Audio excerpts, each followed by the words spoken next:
Guys, ito daw yung trending ngayon sa TikTok. Yung lugar daw na na madalas napapanaginipan daw ng iilan sa atin. So ngayon, try natin puntahan. Tara na guys. At dahil maganda na para puntahan na natin ang lugar na yun. Pero bago muna tayo pumunta, bili muna tayo ng almusal natin. Para hindi tayo gutumin. Mahirap na yung babiyahe ka na walang laman ng sikmura.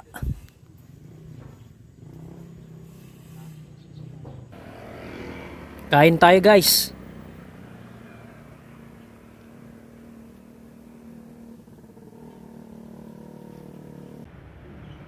At ngayon, nandito na tayo sa may SM Lower Antipolo.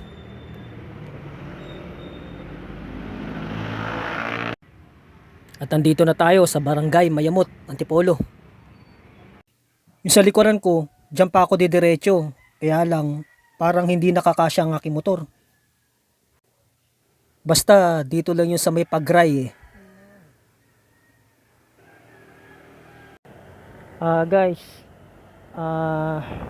nabigo tayo. Hindi natin napuntahan yung lugar na yon kasi masyado na masikip. Dahil mahirap yung paradahan ng motor doon.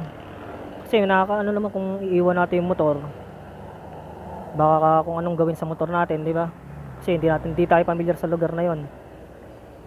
Ay. Pero dito lang yung Antipolo.